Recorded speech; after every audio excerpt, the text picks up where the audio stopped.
and welcome to the kitchen here at Pottsgrove Manor. Hopefully you've slept well and it's time for a good breakfast. If you were going to breakfast in the 18th century and you were lower class, working class, could have been working here at Pottsgrove Manor, this would not be the start of your day. You probably would have already gotten up and handled many of the chores, but then it was time for you to break your fast or breakfast. Now, we don't always know a ton about breakfast in the 18th century. Just like today, what you eat for breakfast and what I eat for breakfast is different, and so the same for our 18th century ancestors. But there are quite a few fun little receipts or recipes that we'll be going over in this series. One of the most basic things that you could have for breakfast throughout the centuries is porridge. In 18th century, lower class people could definitely have porridge for their breakfast, but it might be a little bit different than what you're expecting. A porridge that we mostly enjoy today would be oatmeal. Now, oatmeal has, again, gotten kind of trendy. You can find steel-cut oats, rolled oats, old-fashioned oats, instant oats. Here, you can see our plain oat form. And a porridge is, by definition, a meal of some kind of grain, whether that be oat, barley, rice, corn, so you can get grits.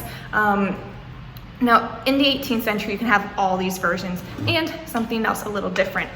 You may run across a recipe for something called frumenti.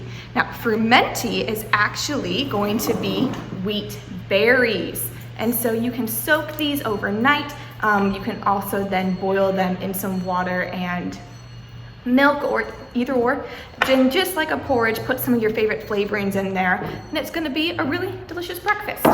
Now, most porridges for the 18th century in Pennsylvania, wheat just wants to grow here. And so if you were gonna make a wheat porridge, you would probably have farina. Now, that's made from the wheat middlings. So we're going to be using this farina today to make our 18th century porridge. Take your farina and pour it into hot milk or water. You want a 2-part milk or water to 1 part porridge. Give it a stir so everything's nice and even, and then set it on your fire to thicken. Don't let your milk boil over, but it should take about half an hour for you to have some lovely porridge.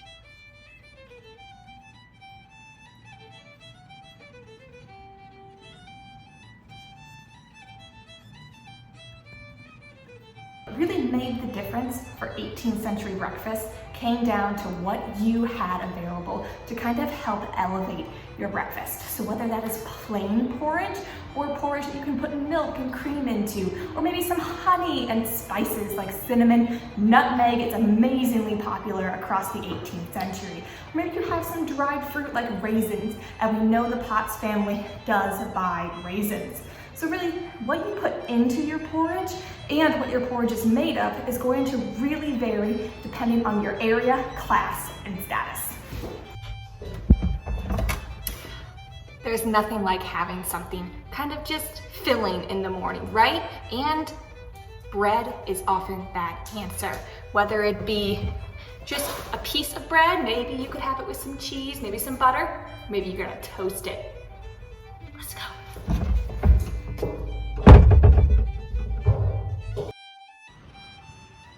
This recipe comes from the cookbook of Margaret Baker, a handwritten cookbook from the late 17th century, and it calls for 2 pieces of bread to be toasted with egg and spices. Here you can see our fun 18th century toaster contraption, but as our toast toasts, we will go ahead and separate 2 eggs from the yolks and whites.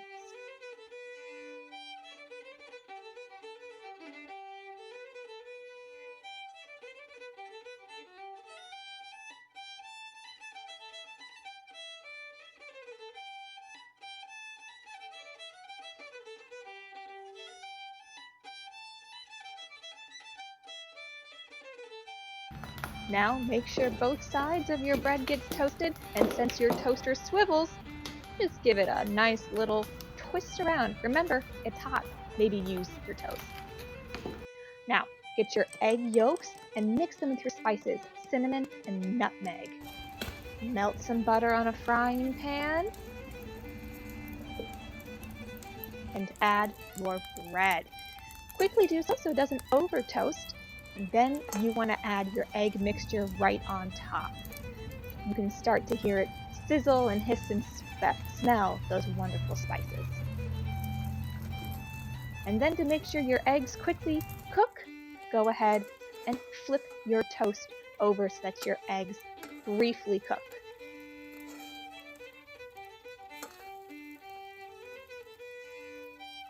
Just like your food, what you drank for breakfast varied on your class and where you were. And again, personal taste. I personally do not like coffee, and so I don't have coffee in the morning, but many people around the nation do.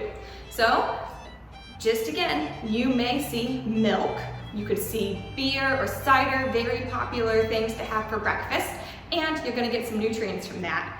But one drink really defines the 18th century, and that is tea. And tea is enjoyed by people of all classes. Eventually, it starts out as a very wealthy, expensive thing to drink, but does become something that the lower classes have access to. But again, it is different. It's not gonna be as high quality tea, but it is a very popular drink. So, as tea rose in popularity, so did counterfeit teas and tea smuggling to avoid paying taxes on it. Now, counterfeit teas could include old tea leaves. They also could include ash tree bark, or sometimes even just sticks and things that make it look like tea. And so it could be really kind of nasty if you got some cheap, not so great tea. But if you were going to make yourself a cup, you could certainly enjoy it in the morning.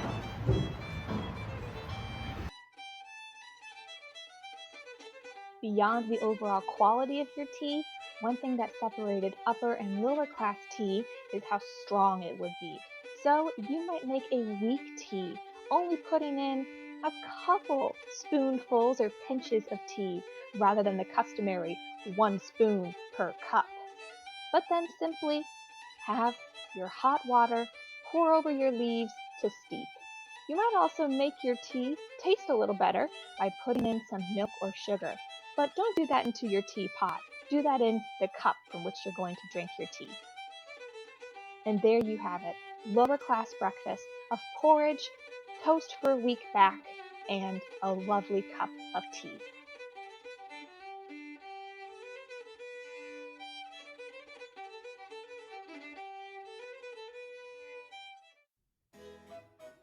And good morning, welcome to the Potts Kitchen here at Pottsgrove Manor. Today, we're going to take a look at 18th century high-class breakfast. You've been able to see what a low-class breakfast has been like. And in the 18th century, one of the first differences you're going to see is how the food was prepared. And in the lower class, that food was being prepared for their family to consume. Here at a high-class house like Pottsgrove Manor and the Potts family, the food was going to be prepared by the kitchen staff. In this case, it was a paid cook to the household. So that's going to be the first difference that we see. But there's also similarities between the two. Much like the lower class cooking, as far as high class goes, there's not a whole lot known on what was consumed on a daily basis for breakfast. One of the journals and diaries that we have is of William Byrd II, who was a farmer planter in Virginia in the 18th century. And he's recording that on most days, his breakfast is consisting of just milk and bread, a very simple breakfast. But today we're going to go ahead and take a look at 2 receipts or recipes that's going to show kind of the luxury and the wealth that a high-class family had with the ingredients that are going into it, as well as 2 beverages that were commonly consumed by higher classes in the 18th century. Let's go take a look. We're going to explore 2 receipts, or recipes as we call them today, during our high-class 18th century breakfast. The first receipt is for breakfast cake. This receipt is coming from a manuscript that is currently housed at the University of Pennsylvania. It dates roughly to the 1777, and it's coming from England. The second receipt is for hoe cakes with honey and butter. perhaps one of the most enjoyed dishes by George Washington during his time. The receipt we're going to use today is based off the receipt of his family that's been passed down through the generations. When we explore these receipts and the recipes that we're using, first off, the biggest thing that's going to stand apart is the two main ingredients in each recipe. The first one being the flour that will go into our breakfast cake, and the next being the cornmeal that's going into our hoe cakes. And what's really going to set them apart from other people, especially the middling to lower class, is that John Potts had his own mill right out the front door here at Pottsgrove, where he would be able to have freshly ground flour and freshly ground cornmeal readily available coming into his house each day.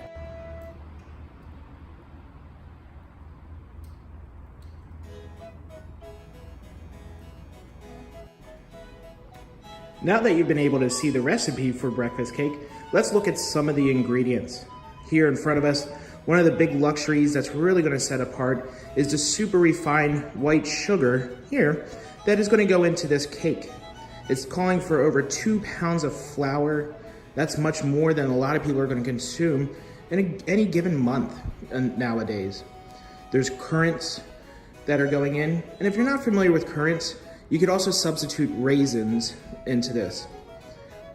Milk would be coming from the cows on the farm here at Pottsgrove Manor, as well as the eggs and the butter that's going to go into it also. And just like this, we'll be able to go, and our batter for the cake has been able to come together. Inside of there, the yeast has proofed and has expanded, and this is going to put on a whole lot of breakfast cake at the end of the day. From here, we're gonna go ahead and pour it into either cake tins, or in our case, we're gonna use a pie dish to put it in. And we're gonna go ahead and bake that in the hearth inside of a Dutch oven. So we've now gone ahead and poured our batter into our redware dish, and now it's ready to be placed into the bake kettle and put it into the fire.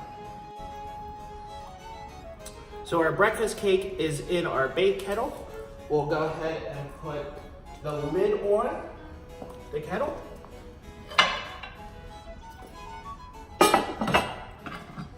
The kettle is going to go over into the fire, but it's not going to be on the fire. It's going to sit on the coals that have been laid next to the fire, as well as coals that have been laid on top. That's going to allow heat to be able to bake that cake both above it and below it while it's in the bake kettle.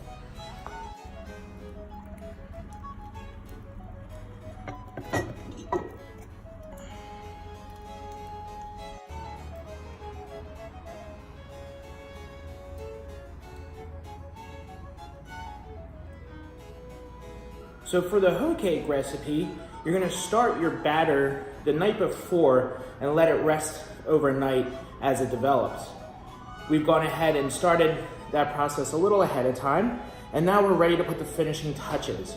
We're at the point now where we're gonna add the last bit of cornmeal into that starter that we started yesterday.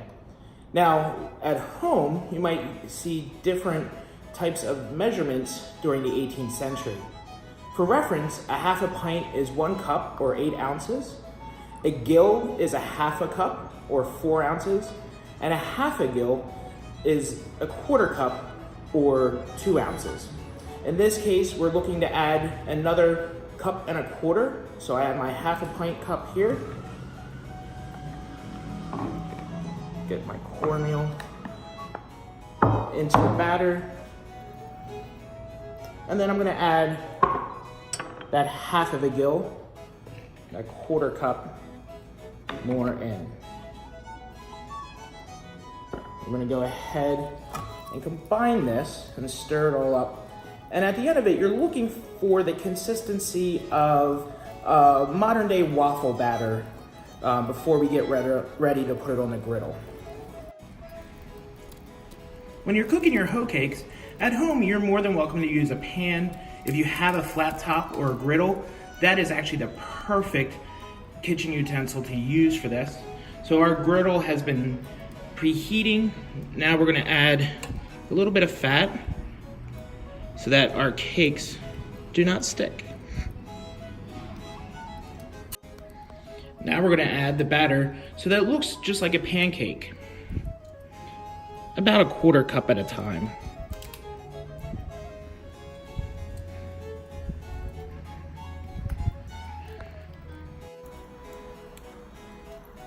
And our hoe cakes are just ready to come off the griddle now.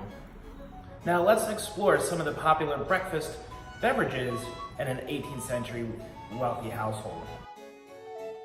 In the 18th century, a new culture evolved that saw people from all types of backgrounds flocking to coffee houses in Europe and in colonial America.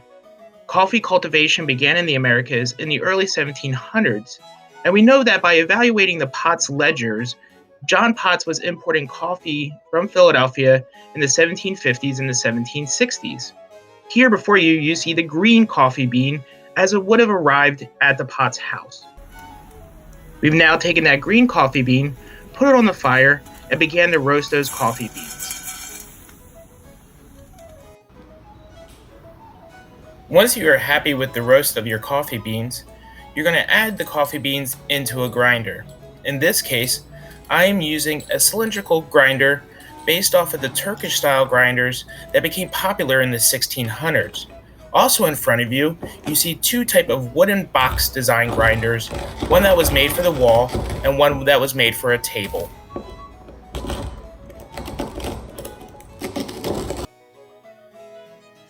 The coffee bean is now completely ground. Coming out of the grinder, it's going to resemble kind of like a coffee powder. That powder is going to be added to the coffee pot with water and placed back on the fire to boil. The next beverage we'll talk about is chocolate drink. Chocolate became very popular by the mid-18th century, and for the Potts family, chocolate drink was imported into the house while living here at Pottsgrove Manor. The chocolate drink is consisting of chocolate with sugar and other spices added. It will be added to water or possibly milk and stirred to a thicker consistency.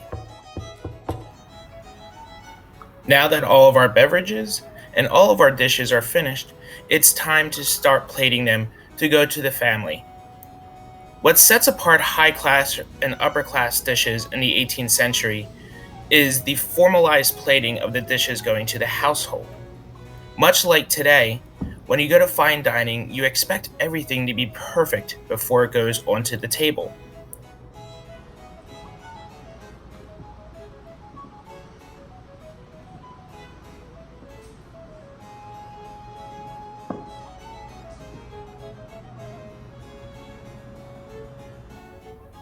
Our hoe cakes finished and plated, smothered in honey and butter.